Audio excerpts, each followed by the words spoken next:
Hello प्यारे बच्चों आज हम आप क्लास 8 की जो इंग्लिश की टेक्स्ट बुक है हनी ड्यू है ना, उसका सेकंड लेसन है ना द सुनामी है ना। ये जो सेकंड लेसन है द सुनामी है ना, इसके दो पार्ट कर लिए थे हमने। ये फर्स्ट पार्ट कर लिया था, इसके बाद में फिर हमने ये सेकंड पार्ट भी कर लिया था है ना। और अब हम इसका ये थर्ड पार्ट करेंगे, ठीक है। ये थर्ड पार्ट करेंगे और इसके साथ में एक पोएम है इसके अंदर है ना, एक पोएम है जिसका नाम है जियोग्राफी लेसन है ना। ये जियोग्राफी लेसन इसको भी करेंगे, ठीक है। तो इस तरह से ये आपका सेकंड लेसन पूरा हो जाएगा, ठीक है। देखो बच्चों, ये है सेकंड का थर्ड पार्ट है। लुक केयरफुली, ध्यानपूर्वक देखो एट द पिक्चर, इस तस्वीर को, ऑफ द बॉय, एक लड़के की ये जो तस्वीर है इसको ध्यानपूर्वक देखो, एंड हिज डॉग, और उसके कुत्ते को। देखो बेटा, इसकी गोदी में कुत्ता बैठा हुआ है।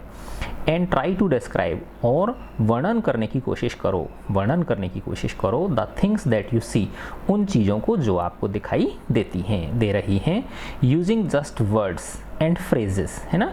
कुछ शब्द प्रयोग करते हुए और कुछ फ्रेज प्रयोग करते हुए। फ्रेज का मतलब होता है वाक्यांश, ठीक है ना।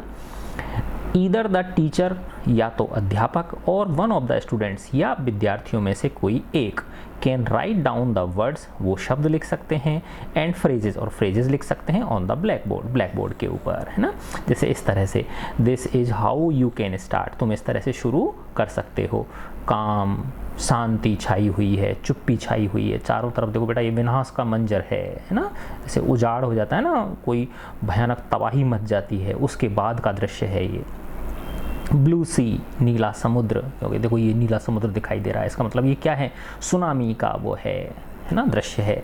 रूइंड हट्स है ना, रूइंड का मतलब तहस नहस हो चुकी झोपड़ियाँ, ठीक है ना। तो इस तरह से आप छोटे छोटे शब्द लिख सकते हो और उनसे फिर क्या बना सकते हो, आप पूरे वाक्यांश बना सकते हो, ठीक है। तो अब मैं आगे पढ़ना शुरू करता हूँ इसको। Before the giant waves, giant यानी विशाल काय, वेव्स यानी लहरें, स्लैम्ड, टक्कर मारी, इनटू द कोस्ट, उस तट पर, समुद्री तट पर है ना, समुद्री तट पर उन विशाल काय लहरों के चोट मारने से पहले, in India and Sri Lanka, Bharat और श्रीलंका में, वाइल्ड एंड डोमेस्टिक एनिमल्स, जंगली और पालतू जो जानवर थे वो, सीम्ड टू नो, ऐसा प्रतीत होता था, what was about to happen, seemed to know है ना, वो जानते थे कि क्या होने वाला है,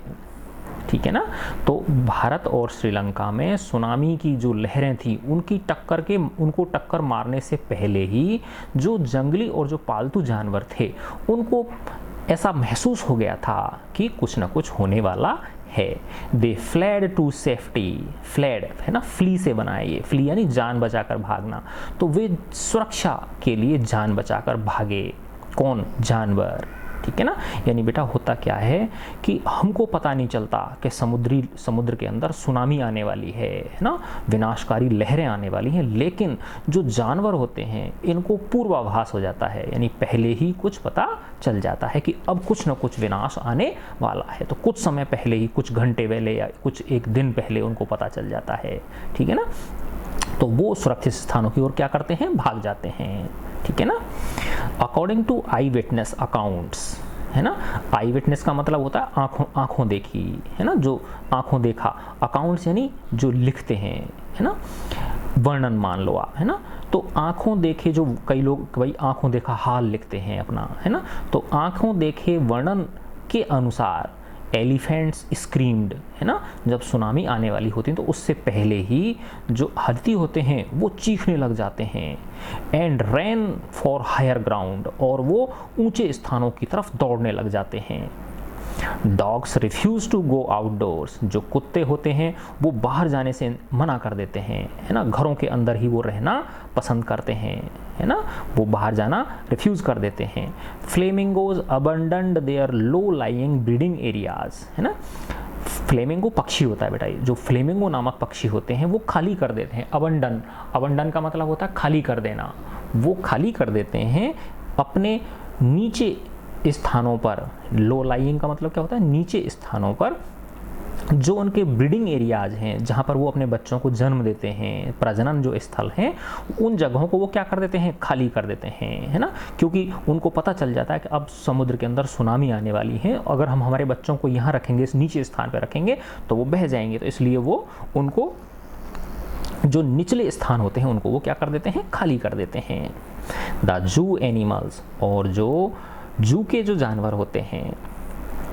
चिड़ियाघर के जो जानवर होते हैं, रस्ड इनटू देयर शेल्टर्स, वो अपनी शरण जो होती है, देखो इस तरह से होता है बेटा, एक तो बाहर ग्राउंड होता है खुला, है ना, जिसके चारों तरफ जाल लगा रहता है, और एक उसके अंदर कोई कोठड़ी होती है, कोठरी होती है ना, एक कोई कमरा होता है जिसके अंदर वो रात को सोते हैं, तो वो जो कोठरी होती है जिसमें वो सोते हैं वो शेल्टर कहलाती है, ठीक है ना। तो जो जू एनिमल्स होते हैं, है ना, जो चिड़ियाघर के जो जानवर होते हैं, वो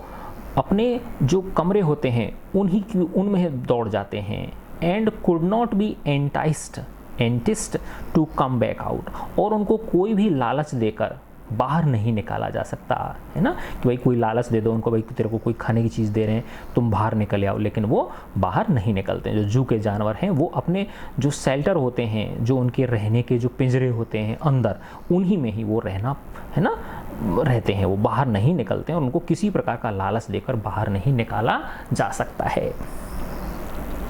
मैनी पीपुल बिलीव दैट, है ना, बहुत सारे लोग ऐसा विश्वास करते हैं कि एनिमल्स पजेस ए सिक्स्थ सेंस, है ना, कि जो जानवर होते हैं उनकी छठी इंद्री होती है। पजेस का मतलब रखना, सिक्स्थ सेंस यानी छठी इंद्री, जैसे हमारे बेटा 5 इंद्रिय होते हैं ना, है ना, कान, नाक, आँख, जीभ और त्वचा, ठीक है ना। तो इस तरह से जो जानवर, कुछ लोग ऐसा विश्वास करते हैं कि जो जानवर होते हैं उनके एक छठी इंद्रिय और होती है ना, जिससे वो इस प्रकार के खतरों को क्या कर लेते हैं, भांप लेते हैं, इस प्रकार के खतरों का उन्हें पूर्वाभास हो जाता है। तो मैनी पीपुल बिलीव दैट, बहुत सारे लोग ऐसा विश्वास करते हैं कि जो जानवर होते हैं उनकी सिक्स्थ सेंस होती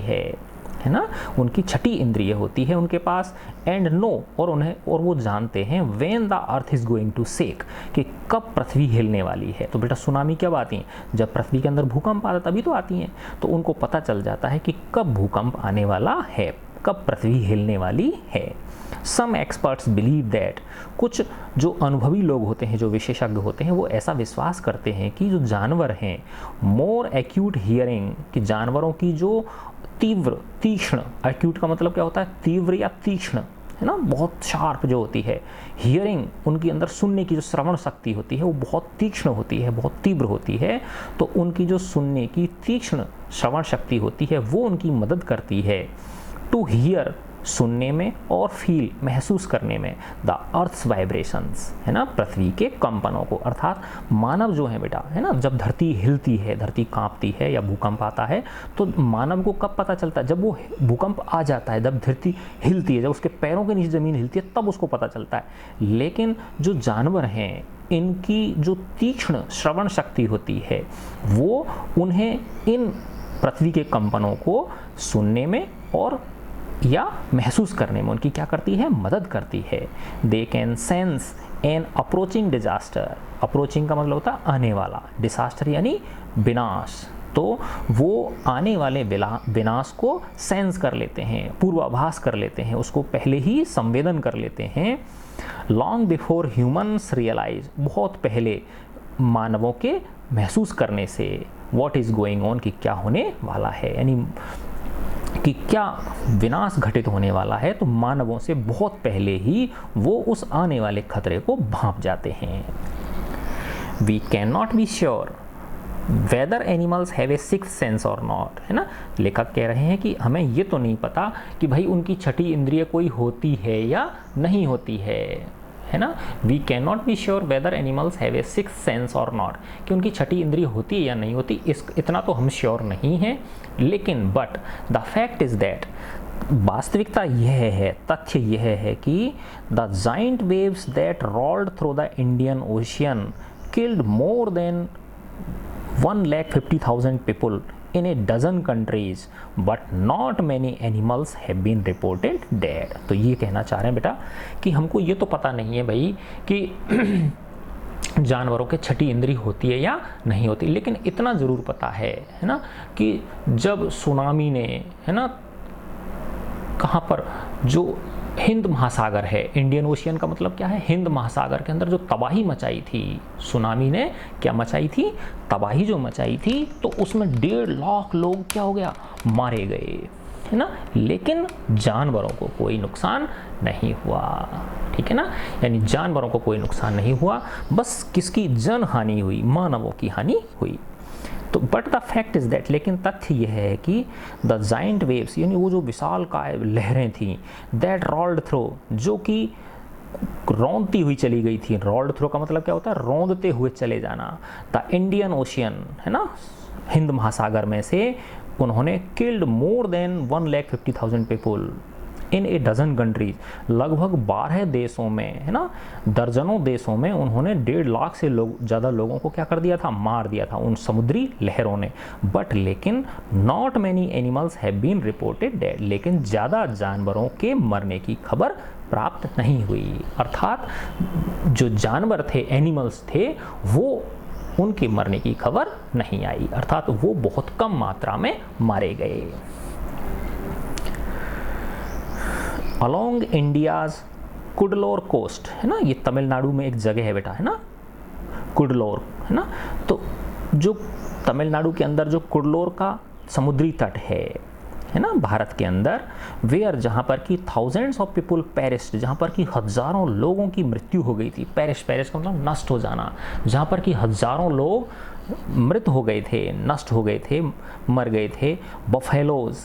goats and dogs were found unharmed, वहीं पर भैंसों को, बकरियों को और कुत्तों को बिना नुकसान के पाया गया, यानी जहाँ पर हज़ारों लोग मारे गए जबकि ये जानवर नहीं मरे, है ना, ये बिल्कुल कैसे पाए गए, सेफ पाए गए। द याला नेशनल पार्क इन श्रीलंका, जो श्रीलंका के अंदर याला नेशनल पार्क है, याला राष्ट्रीय जो उद्यान है, is home to a variety of animals, जैसे बोलते हैं ना बेटा, जैसे हमारे यहाँ जो नेशनल पार्क होते हैं, है ना, जैसे जयपुर के पास में है ना रणथंभौर, सवाई माधोपुर में, तो वो क्या है, एक नेशनल पार्क है ना, ऐसे ही जो भरतपुर के पास में है केवलादेव घाना, है ना, वो भी एक नेशनल पार्क है। तो ऐसे ही श्रीलंका के अंदर एक नेशनल पार्क है, इसका नाम है याला नेशनल पार्क, है ना, वो बहुत सारे वैरायटी ऑफ एनिमल्स का क्या है, वो घर है, यानी उसमें बहुत तरह तरह के विभिन्न प्रजातियों के जीव उसके अंदर जानवर हैं, इंक्लूडिंग जिनमें कौन कौन शामिल हैं, एलिफेंट्स, हाथी, लियोपार्ड्स, तेंदुए एंड 130 स्पीसीज ऑफ बर्ड्स, और लगभग पक्षियों की 130 प्रजातियां, है ना, उस श्रीलंका के याला नेशनल पार्क में खूब सारे विभिन्न प्रकार के हाथी हैं, विभिन्न प्रकार के तेंदुए हैं, और लगभग 130 प्रजाति के उसमें पक्षी पाए जाते हैं। 60 विजिटर्स वर वास्ड अवे, 60 जो पर्यटक थे उनको बहा ले गई थी समुद्री लहरें, है ना। लेखक कह रहे हैं कि जब सुनामी आई थी तो ये समुद्री लहरें लगभग 60 यात्रियों को क्या ले गई थी, जो पर्यटक आते हैं घूमने के लिए, है ना, तो उस याला नेशनल पार्क में जो घूमने के लिए जो पर्यटक आए हुए थे, है ना, उनमें से 60 को बहा के ले गई, है ना, फ्रॉम द पटनंगला बीच, है ना, पतनंगला जो बीच था, समुद्र का किनारा था, वहाँ से, है ना, ये जगह का नाम है पाटनंगला, है ना, इनसाइड द पार्क के अंदर जो पटनंगला है ना, एक समुद्री किनारा है ना, वहाँ से लगभग कितने 60 लोगों को बहा के ले गई। बट लेकिन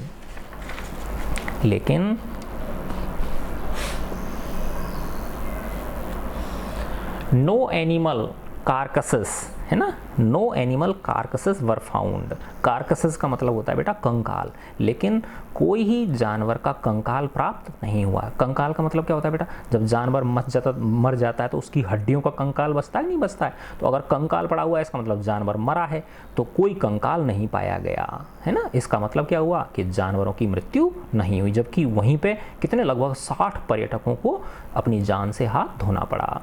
एक्सेप्ट फॉर 2 वाटर बफेलोज, सिर्फ 2 जो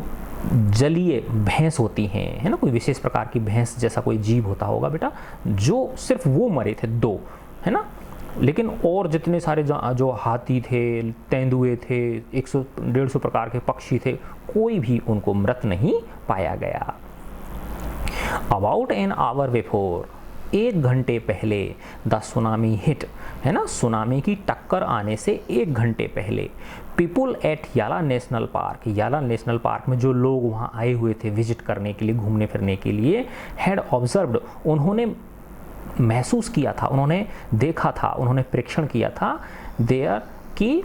3 एलिफेंट्स, है ना, कि 3 हाथी रनिंग अवे, भागे जा रहे थे, फ्रॉम द पटनंगला बीच, है ना, उस पटनंगला बीच से 3 हाथी क्या कर रहे थे, दौड़ते हुए जा रहे थे, है ना। तो मैंने बताया था ना बेटा कि जो जानवर होते हैं उनकी सेंस पावर क्या होती है, बहुत तीक्ष्ण होती है, ठीक है ना। तो पटनंगला बीच पर काफ़ी सारे यात्री, जो पर्यटक थे, उन्होंने 3 हाथियों को भागते हुए देखा था, उस समुद्री किनारे से दूर भागते हुए देखा था, विपरीत दिशा में। ए श्रीलंकन जेंटलमैन, एक श्रीलंका के सभ्य पुरुष, यानी श्रीलंका का एक आदमी, who lives on the coast near Galle, है ना, गाले, है ना, तो गाले के पास समुद्र, ये जगह का नाम बेटा गाले, उसके पास जो समुद्री किनारे पे वो रहता था, किनारे के पास कोई घर होगा उसका। सैड, उसने बताया, his 2 dogs would not go for their daily run on the beach, कि उसके जो 2 कुत्ते थे, 2 पालतू कुत्ते थे उसके, वो वैसे तो रोज़ाना क्या था, वो बीच पर दौड़ लगाने के लिए जाते थे, है ना। तो ए श्रीलंकन जेंटलमैन, एक श्रीलंका के एक सभ्य पुरुष ने बताया, who lives on the coast, जो कि समुद्री किनारे पर रहते हैं, नियर द गाले, गाले के पास। सेड, उसने बताया कि जो उसके 2 कुत्ते थे, would not go for their daily run on the beach, तो वो अपनी जो दैनिक भ्रमण होता था, कुत्ते जो रोजाना दोनों घूमने जाते थे, उन्होंने घूमने जाने से क्या कर दिया, इनकार कर दिया। दे आर यूजुअली एक्साइटेड, उस आदमी ने बताया कि वो दोनों जो है वो बहुत ज़्यादा एक्साइटेड रहते हैं, दोनों कुत्ते, to go on this outing, इस भ्रमण पर जाने के लिए वो हमेशा क्या रहते हैं, उतावले रहते हैं। लेकिन ही सेड, लेकिन उसने कहा, बट ऑन दैट डे, लेकिन उस दिन, दे रिफ्यूज टू गो, उन्होंने जाने से क्या कर दिया, इनकार कर दिया। अर्थात देखो बेटा, पता चल गया ना कि उनको क्या हो गया था, आभास हो गया था। दे रिफ्यूज टू गो, उन्होंने जाने से इनकार कर दिया। And most probably saved his life, और शायद इसीलिए उसकी जान भी बच गई। तो उस आदमी ने कहा कि अगर वो कुत्ते जाते तो मैं भी जाता उनके साथ में टहलने के लिए, उनको साथ लेके, है ना, और मैं वहाँ समुद्री लहरों में क्या होता, बह जाता। लेकिन वो कुत्ते नहीं गए उस दिन, उन्होंने मना कर दिया जाने से, तो इसलिए मेरी जान भी क्या हो गई, बच गई।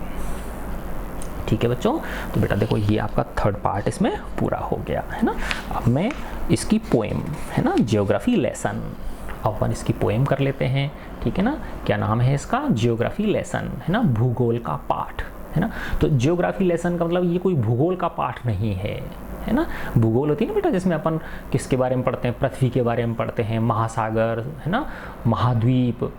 ठीक है ना, विभिन्न प्रकार की मिट्टियाँ, है ना, विभिन्न प्रकार के पहाड़, ठीक है ना, इन सब के बारे में, और जो खनन होता है उसके बारे में पढ़ते हैं, कहाँ कौन कौन से प्रकार के खनिज पाए जाते हैं, ठीक है ना, इन सब चीज़ों के बारे में पढ़ते हैं। तो ये जो ज्योग्राफी लेसन है ये उसके बारे में नहीं है, भूगोल का कोई एक पाठ नहीं है, ये लेखक के भाव हैं, है ना। और इन लेखक का नाम है जुल्फिकर घोष। क्या नाम है बेटा इन लेखक का, जुल्फिकर घोष, ठीक है। तो अब ये मैं पोएम आपको पढ़ के सुनाता हूँ, ठीक है, ध्यान से सुनना बेटा इसको, बहुत अच्छी पोएम है ना। तो ये बेटा क्या है कि जो लेखक हैं ये एरोप्लेन में कहीं दूसरी जगह सफ़र करने जा रहे हैं, है ना, कहीं दूसरी जगह यात्रा करने जा रहे हैं, तो इनके मन में ख्याल आ रहा है, क्या रहा है बेटा, इनके मन में ख्याल आ रहा है ना, और उन ख्यालों को उन्होंने पेपर पे नोट किया, एक कविता का रूप उन्होंने इसको दे दिया है, ठीक है। तो देखो, when the jet sprang into the sky, jet किसके लिए आया बेटा, एरोप्लेन के लिए आया है।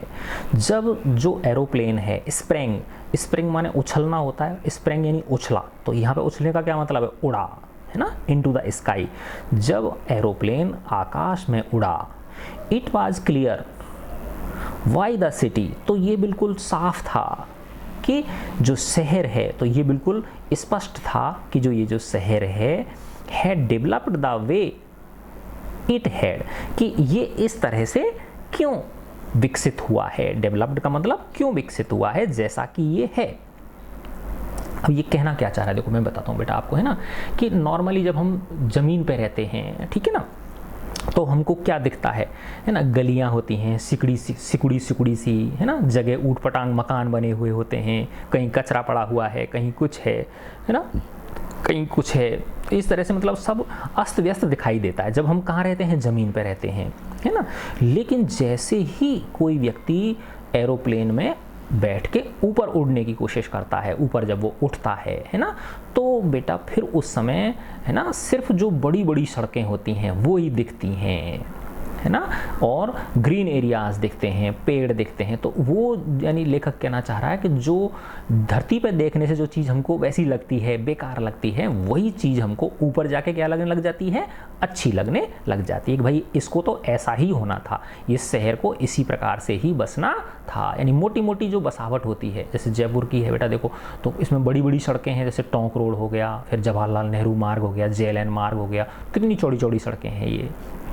ठीक है ना। ऐसे इधर अजमेर रोड है, आगरा रोड है, उधर दिल्ली रोड है ना, उधर सीकर रोड है। तो कहने का मतलब ये बेटा कि जब हम ज़मीन पे रहते हैं तो हमको ऐसा लगता है कि यार ये क्या है ना, सब उठपटांग बसा हुआ है ना। लेकिन जब जैसे ही हम इस धरती से ऊपर उठते हैं आसमान में किसी एरोप्लेन में, तो हमको ये धरती जो है कैसे लगने लग जाती है, ये जो बसावट है, कॉलोनियाँ हैं, सड़कें हैं कॉलोनी की, ये हमें सुंदर लगने लग जाती हैं, अच्छी लगने लग जाती हैं, और हम विचार करने लग जाते हैं कि भाई हाँ ये ऐसा ही होना था, है ना, मानव ऐसे ही बस सकते हैं,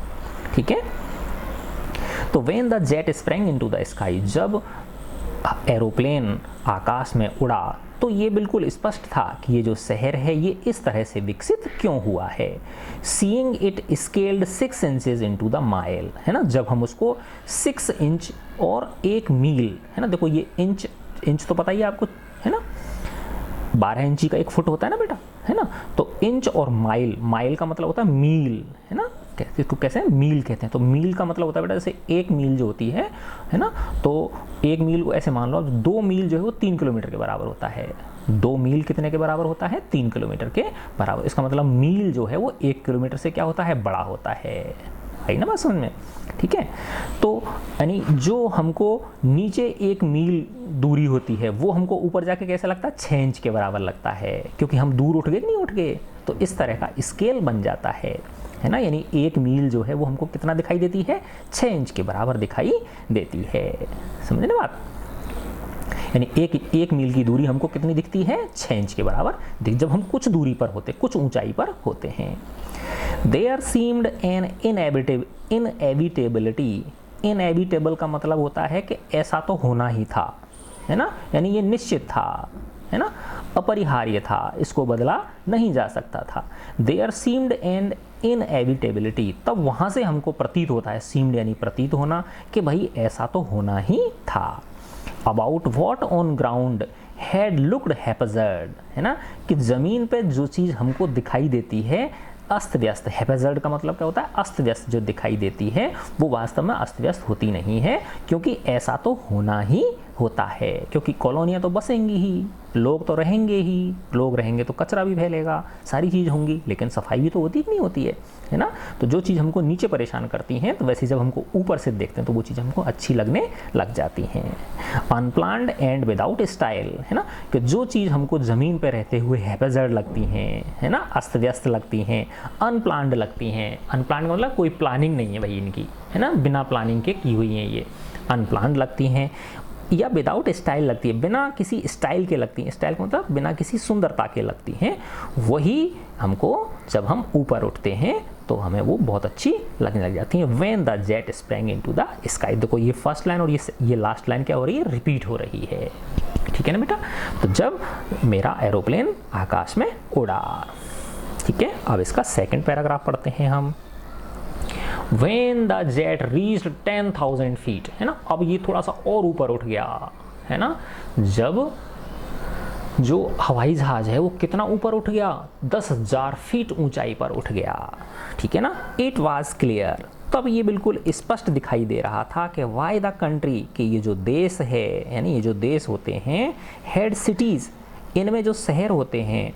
वेयर द रिवर्स रेन, है ना, यानी जो शहर होते हैं ये नदियों के किनारे ही होते हैं, जहाँ नदियाँ बह रही होती हैं उनके किनारे ही होते हैं। बेटा देखो बड़े बड़े जो शहर होते हैं वो सब नदियों के किनारे, पहले तो यही होता था कि जितने भी बड़े बड़े शहर होते थे वो सब किसके, जैसे गंगा नदी का किनारे देखो बेटा आप, इलाहाबाद उसके किनारे है, कानपुर उसके किनारे है ना, दिल्ली जो है यमुना नदी के किनारे है, आगरा यमुना नदी के किनारे है, पटना भी गंगा नदी के किनारे है ना। तो बहुत सारे जो शहर हैं वो किसके किनारे हैं, नदियों के किनारे होते हैं,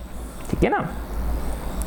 तो when the jet reached 10,000 feet, जब एरोप्लेन 10,000 फीट की ऊंचाई पर पहुंच गया, तब इट वाज क्लियर, तब ये बिल्कुल स्पष्ट था, why the country had cities where the river ran, कि जहाँ नदियाँ बहती हैं वहीं ये देश क्यों बसते हैं, यानी वहीं पे लोग क्यों अपने घर बनाते हैं। And why the valleys were populated, valley यानी घाटियाँ, है ना, नदी घाटी जो समुद्र की, वो समुद्र नहीं बेटा, नदियाँ जहाँ बहती हैं तो उनके पास में क्या बन जाता है, थोड़ा सा वो बन जाती है ना, खरड़ सी बन जाती है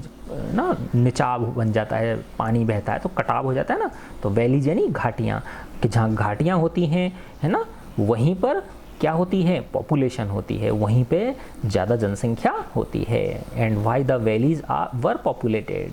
है ना, जैसे तभी बेटा इनको तुमने सुना होगा, जो प्राचीन जो सभ्यता है सिंधु घाटी सभ्यता, तो उसमें सिंधु के पीछे क्या आता है, घाटी आता है, तो सिंधु तो क्या है, नदी है, और नदी घाटी पर है ना सभ्यता, कहते हैं ना नदी घाटी सभ्यता, सिंधु नदी घाटी सभ्यता। तो जो नदी की घाटियाँ हैं, है ना, उनके किनारे ही क्यों अत्यधिक पॉपुलेशन होती है, यानी जनसंख्या वहीं, यानी लोग वहीं पे क्यों बसते हैं। तो ये उसके दिमाग में क्लियर हो गया लेखक के में, जब वो कहाँ उड़ा, 10,000 फीट की ऊंचाई पर उड़ा। द लॉजिक ऑफ जियोग्राफी, क्योंकि इसके पीछे भूगोल का एक लॉजिक है, एक तर्क है। क्यों, क्या तर्क है,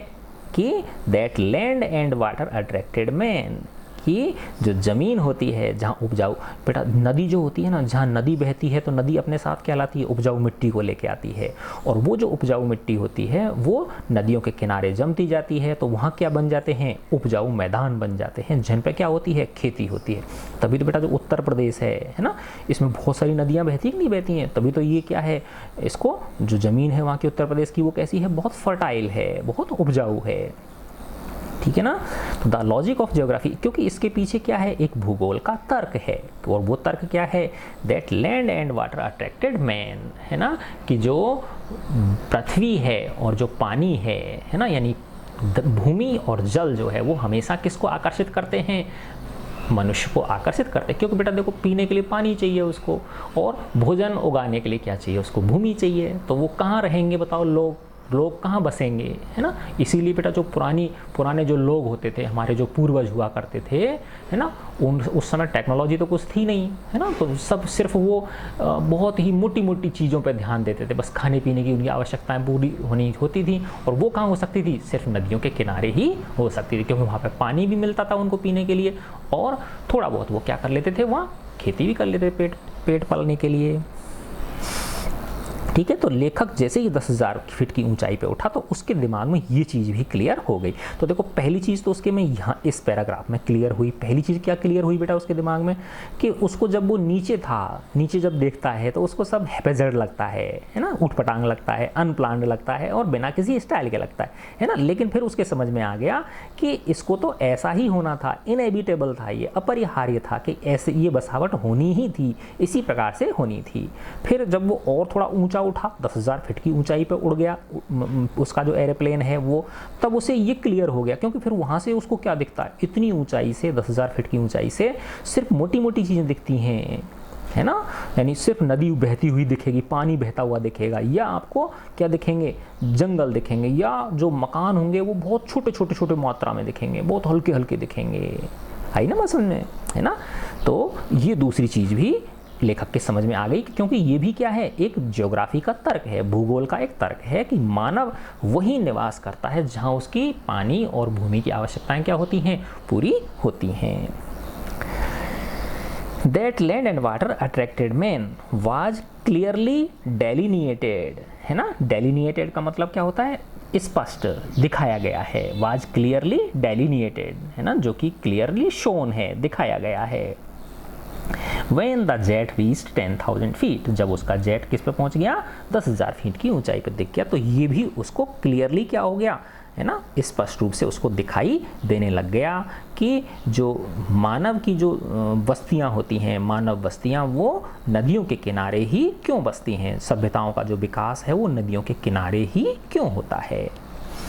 अब इसका लास्ट पैराग्राफ है, लास्ट स्टैंजा है, स्टांजा बोलते हैं बेटा इसको इंग्लिश में, है ना, अपन वैसे नॉर्मल क्या बोलते हैं इसको, पैराग्राफ बोलते हैं, और दूसरा नाम क्या होता है इसका, स्टांजा भी होता है। When the jet rose 6 miles high, और जब जो उसका एरोप्लेन है वो 6 मील ऊंचा उठ गया। तो ये 6 मील 10,000 फीट से बड़ा ज़्यादा हो गया बेटा, ये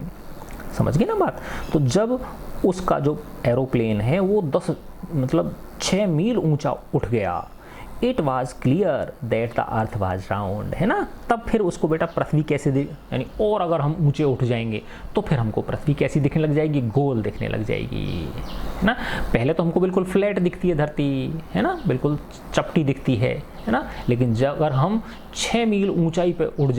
जाएंगे, है ना, तो फिर हमको ये पृथ्वी कैसी दिखने लग जाएगी, राउंड दिखने लग जाएगी। It was clear the earth was round, ये बिल्कुल स्पष्ट था कि ये पृथ्वी कैसी है, गोल है। And that it had more sea than land, है ना। और बेटा जैसे ही हम ऊपर जाते हैं, बहुत ऊंचा जाते हैं, तो पृथ्वी गोल दिखती है। और फिर 2 रंग दिखाई देते हैं हमको, एक तो नीला दिखता है पृथ्वी पर, है ना, और वो नीला किसका होता है, पानी होता है ना। और दूसरा क्या दिखता है, हरा दिखता है और ब्राउन दिखता है। तो हरा किसको दिखता है, वो जो पेड़ पौधे होते हैं वो हरे दिखते हैं, जो जंगल होते हैं। और ब्राउन जो थोड़ा बहुत भूमि जो होती है ना, कि अपने 70-30 का रेशो है ना, यानी 70% तो क्या है, पानी है पृथ्वी पे, और 30% में क्या है, भूमि है, और उस भूमि पे ही क्या है, जंगल है ना। तो जब उसका एरोप्लेन 6 मील ऊंचा उठ गया तो ये स्पष्ट हो गया लेखक को कि पृथ्वी कैसी है, गोल है। और कि that it had more sea than land, कि इस पृथ्वी पर पानी जो है वो लैंड से क्या है, ज़्यादा है, यानी पानी की मात्रा भूमि से क्या है, ज़्यादा है। तो ये चीज़ भी उसको क्लियर हो गई। किन को क्लियर हुई बताओ, क्या नाम है, ये रहा, जुल्फिकर घोष, ठीक है। But it was difficult to understand, है ना। अब देखो बेटा 3 चीज़ क्लियर हो गई लेखक के। पहली चीज़ कि भाई ये कॉलोनियाँ, ये जो बस्ती हैं, ये ऐसे हैब्जर्ड क्यों बसी हुई हैं, ऊट पटांग तरीके से, अनप्लान्ड क्यों हैं, ये बिना किसी स्टाइल के क्यों हैं, ये भी समझ में आ गया उसके। दूसरी चीज़ उसके ये भी समझ में आ गई कि ये जो मानव है ये नदियों के किनारे ही क्यों बसता है, ये चीज़ भी उसके समझ में आ गई, है ना। तीसरी चीज़ उसके ये समझ में आई कि पृथ्वी क्या है, गोल है, और इस पृथ्वी पर पानी जो है वो भूमि से क्या है, ज़्यादा है। तो 3 चीज़ तो उसके समझ में आ गई। अब वो एक क्वेश्चन है उसके दिमाग में, लेखक के में एक प्रश्न उठता है, बट लेकिन it was difficult to understand, ये मुझे समझना बहुत कठिन लगा, यानी ये मेरी समझ में नहीं आया। दैट कि the man on the earth found, कि जो आदमी हैं जो इस पृथ्वी पर पाए जाते हैं, causes to hate each other, कि क्यों एक दूसरे से घृणा करते हैं, है ना। तो लेखक कह रहा है बड़े 3 चीज़ मेरे समझ में आ गई, लेकिन ये चीज़ मेरी समझ में नहीं आई कि मनुष्य जो है, आदमी जो है, वो इस पृथ्वी पर रहने वाले अन्य आदमियों से घृणा क्यों करता है। To build walls across cities, है ना, वो शहरों की दीवारें क्यों बनाता है ना। शहरों की दीवार का मतलब बाउंड्रीज क्यों बनाता है, जैसे देशों की जो बाउंड्री होती है, भाई ये देश अलग है और ये देश अलग है, जैसे भारत पाकिस्तान लड़ाई होती रहती है ना, इजराइल फिलिस्तीन उनमें लड़ाई होती रहती है ना, अमेरिका और इराक, है ना, इनमें लड़ाई होती रहती है। तो बहुत सारे जो देश हैं इनके अंदर क्या होती है, युद्ध होते रहते हैं, है ना। तो लेखक कह रहा है to build walls across the cities, cities का मतलब क्या है, कंट्रीज से है ना, यानी जो मनुष्य है वो देशों को सीमाओं से क्यों विभाजित कर देता है ना, बाउंड्रीज क्यों बना देता है, एंड टू किल, और क्यों वो एक दूसरे को मारते हैं, है ना, क्यों एक दूसरे की जान लेने पे उतारू रहते हैं, ये मेरी समझ में नहीं आता। फ्रॉम दैट हाइट, उतनी ऊंचाई से, उस ऊंचाई से, इट वॉज नॉट क्लियर, भाई मुझे ये समझ नहीं आ रहा था कि ऐसा आखिर क्यों होता है ना। तो देखो बेटा कितनी बड़ी बात है, लेखक कहना चाह रहे हैं कि देखो हमारी बहुत छोटी सी औकात है ना, मनुष्य क्या है, बहुत छोटे से पीरियड के लिए इस धरती पे आता है, और भगवान ने जो उसके लिए आवश्यकता के लिए चीज़ें हुए हैं ना, जैसे हवा है बेटा, सांस लेने के लिए ऑक्सीजन फ्री है, पीने के लिए पानी फ्री है, धरती माता से उसको अन्न मिल जाता है, लेकिन फिर भी जो मनुष्य है वो एक दूसरे की जान लेने पे क्यों उतारू रहते हैं, है ना, क्यों ये आतंकवादी घटनाएं होती हैं, क्यों हम एक दूसरे को घृणा से देखते हैं, किसके आधार पर घृणा, जाति, जो बाउंड्रीज है वो कह रहा ना लेखक, है ना, to build walls across the cities, है ना, इसका मतलब ये भी है ना, कि शहरों की बाउंड्री के अलावा इसका एक दूसरा भावार्थ ये है कि मनुष्य मनुष्य के बीच जाति की, धर्म की, रंग की, संप्रदाय की, इतनी सारी चीज़ों की दीवारें क्यों हैं और क्यों मनुष्य एक दूसरे को किल करता है, एक दूसरे की हत्या क्यों करता है। फ्रॉम दैट हाइट, उतनी ऊंचाई से, इट वॉज नॉट क्लियर भाई, ये मुझे स्पष्ट नहीं था। तो देखो बेटा कितनी प्यारी पोएम लिखी है, यानी ये हमको सोचने में मजबूर करती है ना, कि हम सबको बहुत ही प्रेम पूर्वक प्यार से हिल मिलजुल कर हमें रहना चाहिए, क्योंकि इस पृथ्वी पर हमारा जो प्रवास है वो बहुत कम समय के लिए, बहुत अल्पकाल के लिए हम यहाँ आए हैं। अच्छा हम जीवन जिए, दूसरों को भी हम अच्छा जीवन जीने दें। ठीक है बच्चों, तो बेटा अगर देखो, अगर आपको ये मेरा सेकंड लेसन अच्छा लगा तो आप मेरा जो चैनल है देशराज वर्मा, इसको आप सब्सक्राइब करें और बेल आइकन जो है उसको, है ना, हिट करें, तो आपके पास नोटिफिकेशंस आने लगेंगे। ठीक है बच्चों, क्योंकि कई बार मिस हो जाते हैं बेटा, आप कहीं इधर उधर गए हैं, पता नहीं चलेगा आपको भाई कौन सा वीडियो सर का आया है ना, तो उससे आपको रेगुलर मेरे वीडियोस मिलते रहेंगे। ठीक है बच्चों, गॉड ब्लेस यू ऑल।